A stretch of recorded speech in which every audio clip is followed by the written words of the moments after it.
It's Big 12 today on Big 12 Radio. We are presented by Modelo, heard on TuneIn and watched on Big 12 Studios, along with James Westling. I'm Ari Temkin. Let's talk with our friend Fran Fraschilla. Nobody knows college basketball in the Big 12 more than Fran, and he'll be part, of course, ESPN's coverage of the NBA draft next week. Fran, how are you? Ari, phenomenal. Beautiful day in Colorado Springs, nice and sunny.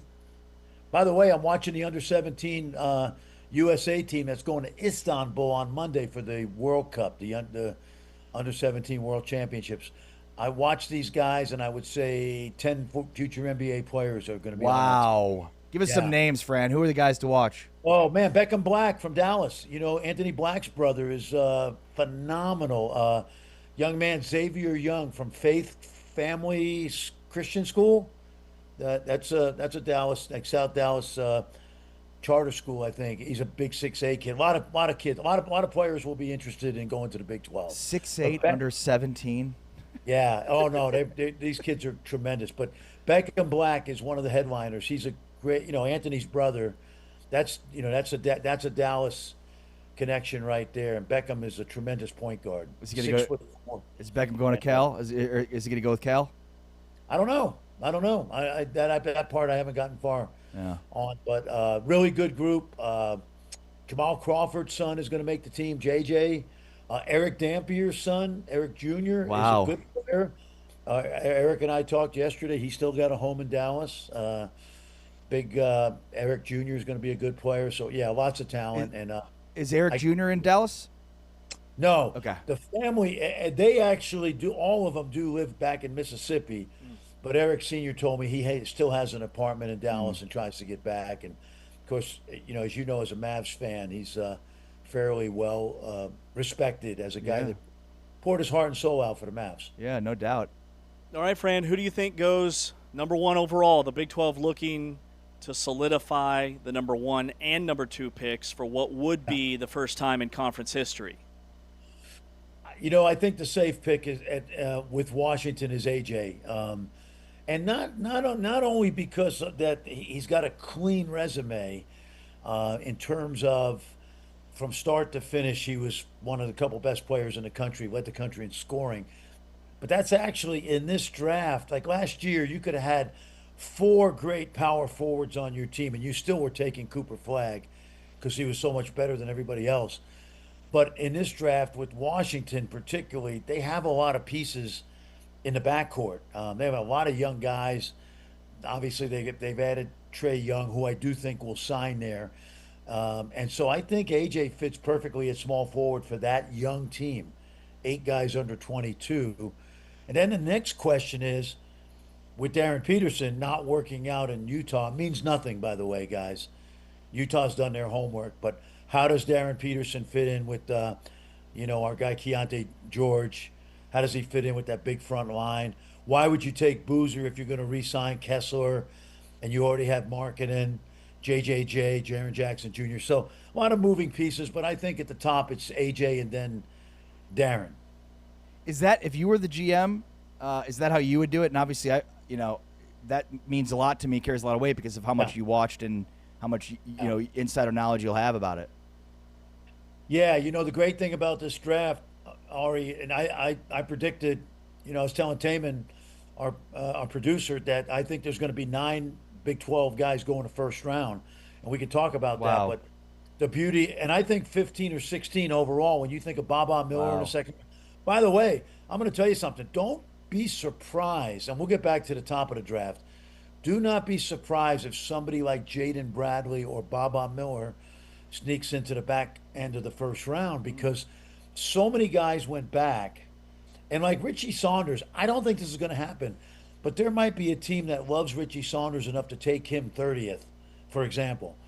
But I get to know these kids so well over the course of their careers, and sometimes it's just 1 year, that I think I have a good feel for the background information, what kind of kids they are. There's no real baggage on AJ, and there's really no baggage on Darren minus the whole cramping stuff. But AJ is so solid that I'm putting my head on the pillow at night if I'm the Washington Wizards and I take AJ DeBonza. And I did not see him take one practice off this year. And I think his game actually elevated even after Richie Saunders got hurt on February 14th. Yeah, that's well said. And I think people overlook just how elite he is defensively on ball as well. Yeah. Fran, another topic that we debated earlier, who will be the first Big 12 player not named A.J. DiBonsa or Darren Peterson that gets selected? Is it Kingston Flemings or is it Braden Burries? Well, the interesting thing, James, is after 4, with Wilson going to Chicago, It's wheels off. yeah, I got to tell you, let's take the 4 point guards, and I'll probably forget somebody, but Kingston, Acuff, Mikael Brown, and Keaton Wagler. And then you throw the combo guard in, Braden Burries. Man, that's Baskin Robbins, man. I walk into Baskin Robbins. Some nights I want Rocky Road, other nights I want Baseball Nut. Blue Ribbon ain't bad. I go with that every now and then. So I love them all. But if you ask me, I think Kingston will go. Like, I could see Kingston going to Brooklyn. I could see him going 8 to Atlanta. But I got to tell you now, Braden Burries is going to be really good too, man. I think if Dallas is lucky to pair him with Kyrie in the backcourt with Cooper Flag, that's a great kind of combination of, okay, we can be good this year, but we got 2 pieces to build around, for the future, assuming Kyrie's only there for the next couple of years. Fran Fraschilla joining us here on Big 12 Today, Big 12 Radio, presented by Modelo. Heard on TuneIn and watched on Big 12 Studios. All right, Fran, so 9 Big 12 players in the first round? Yeah, I think so. I think, we know about, and I'm seeing if I do this off the top of my head, okay? Flemings, Chris Sinak, I love, somewhere in the teens. Cam Carr, somewhere in the teens. One of the best athletes in the draft.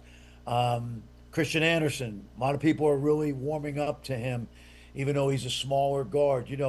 He's the same size as Darius Garland. This kid Brunson in New York, remember him? Former Mav, by the way. Tyrese Maxey, Dallas kid, South Garland. So Christian Anderson. I think Joshua Jefferson's going to fit into the first round because of the versatility of his game, great passing, rebounding, forward. I think he'll be the 9th guy. I might be forgetting somebody, but I think I got 9 already. And then again, like early second round, Baba Miller, Richie Saunders, and my favorite, one of my favorites this year, to cover, Jaden Bradley. Yeah, and I'll say, Fran, Brunson and Bridges make me feel a little bit better about Kansas in 2018 against Nova in the Final Four at Those San guys were good. Antonio. Yeah, no, I was there because my son Matt was assistant coach. Oh, that's right. He was there at Villanova. I couldn't believe it, and It was unbelievable. I was there too. It was like an onslaught. It was crazy. well, I think we all look back. I think it's funny. You just gave me a tweet. I thought that Villanova 18 team was one of the couple best teams of the decade. Yeah. That decade. Now, when you think about what those 3, well, actually, Josh Hart was gone by then because he was in the league by then. But when you look at Brunson and Bridges, particularly DiVincenzo, Oh my goodness. that's you could see why the Villanova imprint on that Knicks team was so palpable. That's a good word there. Yeah. Like, Well, and little known fact, so Texas Tech had the closest game with Villanova Yes. in that tournament, and then that was In the Texas Boston. Tech team that went on to play for the national championship. I was there, and I had mixed feelings because I'm obviously rooting for my son, but without a doubt, Texas Tech. In fact, it was like an 8-point game, Ari. Yeah. You know what I mean? Yeah. It never got Wasn't to. I even don't think close. it ever got to. Yeah, but they definitely played the best of any team, I think, against Nova, and I was there, Elite 8. Yeah. Fran, when you look at some of these prospects, you brought up Cameron Carr. Really Yeah. glad you did. He's just got an incredible wingspan. Yep. He's flying up the draft boards. So my question is, like, with him and Yesufu, how Yeah. did Baylor struggle so much last year? Well, I'd say a couple things. Number one, they had a couple big guys get hurt, right? They had the 2, Bodo and the Perez, the Italian kid. They got hurt. They redshirted Soroye, who's a big kid from New Jersey, played at the same high school as Donovan Mitchell, Blair Academy. So they had no big guys. And I really think the other thing, quite honestly, James, they didn't have the NIL money to go and poach guys. So they had a lot of mid-major guys. Now Isaac Williams grew into a really nice player, and I think now he signed a 2-year deal, so I think he's there for the duration. And then I think Yesufu, as much as I like Tunde, just didn't play the way like I don't want to say he was selfish, but he didn't know how to play with others, in the sandbox, as you say. And so it's going to be interesting to see how he does at St. John's because he was a high school power forward, but I think primarily there was some injury issues and then also NIL issues. That seems to be rectified at Baylor. But now let's go back to Cam Carr. He's got two incredibly elite skills for the league. Number one, he's got deep range. Number two, he's one of the best athletes in this draft. And he's also a great defender. He blocks more jump shots last year than anybody in college basketball. It's ridiculous. You think you got an open shot, and with his athleticism and length, comes out of nowhere and, blocks your shot, which is really hard for somebody to block a jump shot all the time. Yeah. I mean, you don't have to say yes or no here. You could just totally avoid answering the question here. But since you brought up your son James, who's a coach for the Wizards, who has the first pick. Go ahead. Do you know who's going to be the number one pick? One and two. Do they know right now?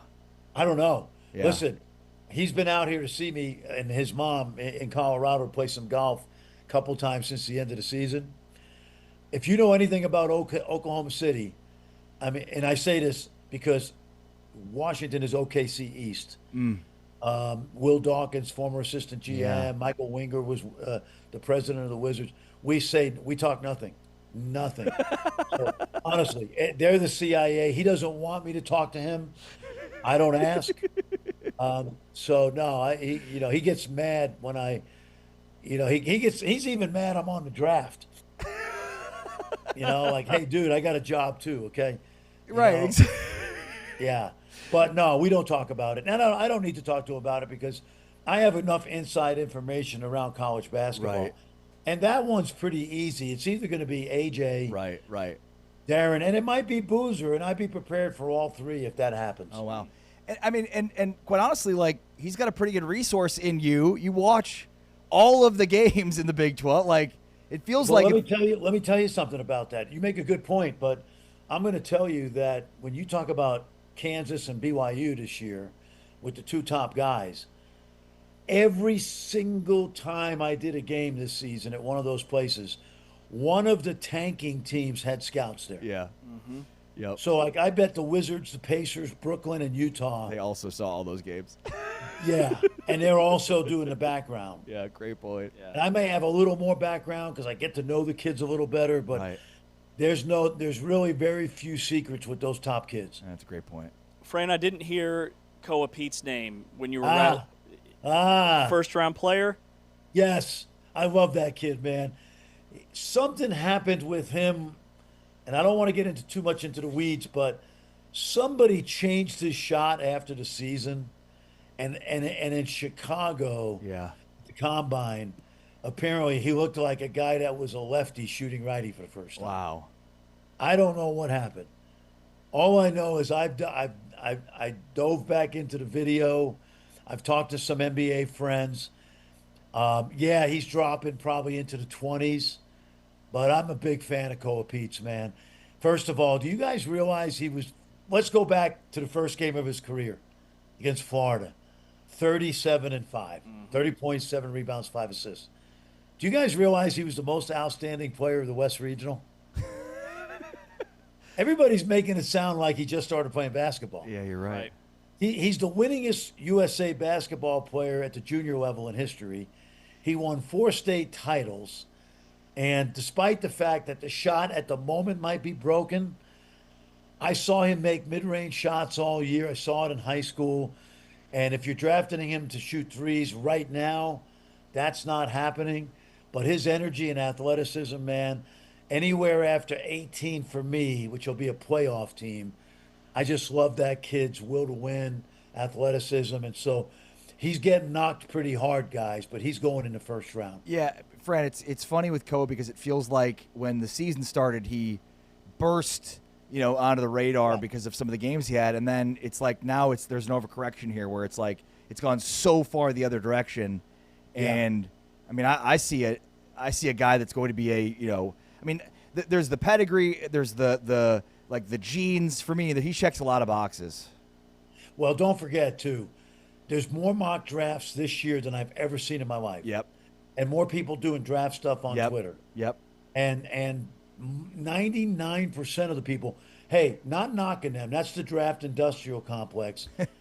It's actually getting like NFL, right? Yes. There's a lot of outside noise. But most people are not on the inside of these NBA draft rooms. Most of these people, they don't know. And so I out here at Colorado Springs USA Basketball this week, there are a number of scouting friends that were here from NBA teams, and a couple of them said, man, don't worry about it. We love Koa Pete. And again, is he going to go in the top 15? Maybe not. But I think a team like, let's just take the New York Knicks, for example, at 24. Come on, man. He doesn't fit in with that culture. Oh, yeah. And that's what I'm saying. He's going to end up with a playoff team and maybe better off for it. Yeah, great Should point. he have gone back? Maybe. But at the end of the day, like, I believe in Koa Pete. And I think he's going to be a good NBA player. Yeah. All right, Fran, we know you're locked in the draft, but give us your way too early preseason favorite of the Big 12. Is it Arizona? Probably right now, yeah, because of Karchenkov, Krivas. I like what they've done in the transfer portal. Derek Dixon. They're probably still one more guy. They might add an international big, from what I hear. But I really like where they're going. I think Baylor's going to be better for sure. BYU be sneaky. West Virginia, watch out for them. Miles Sadler, we're going to be talking about him next year, the little guard from Canada. Kansas, Tyron Stokes, of course, probably top 3 pick next year. Oh, by the way, Caleb Holt at Arizona. Yes. Top 3 pick next year. He will be Jaden Bradley on steroids in the backcourt. Let's put it that way. Super stuff. talent, great defender, great athlete. Braden. How about this combination of Braden Burries and Jaden Bradley? How's that? Oof. Wow. Yeah. Make sure to watch and listen to Fran as part of the NBA draft coverage on ESPN throughout the draft. Fran, you're the best. Appreciate you very much. It's great to check in with you this summer, man. Be well. All right, sounds good. You guys have a great summer. We'll catch up soon. You too, bud. See you, Take Fran. care. Thank you. Little word to the wise. If you hear Fran say something maybe could happen, like he just kind of threw in there with Arizona, like, yeah, they might be interested in adding another international big. Just file that away. Arizona. Fran's got some knowledge here on this stuff, and he's not gonna break the story, but he's telling you Arizona's going to add an international big here. Well, and nobody has better feel for the international leagues and prospects than Fran. He spends a lot of time over there. He's very zeroed in on that part of the world and what it has meant to college basketball. BYU's the other team. I'm really intrigued by what Kevin Young has kind of been hinting towards, in that BYU's in lockstep, I believe is the terminology he used, with a quality big that they're really excited about. They feel like that is the one missing piece. Rob Wright is back. They've got a top 5 prospect in Bruce Branch III. But what were they missing last year? A quality big that could score on the interior, and that's what they are hunting for this offseason. Well, defense, defense and physicality, I think, are the two things that I've got to see from BYU before I'm believing in it quite yet. That's James Westling. I'm Ari Tepkin. It's Big 12 Today on Big 12 Radio. We are presented by Modelo, heard on TuneIn and watched on Big 12 Studios.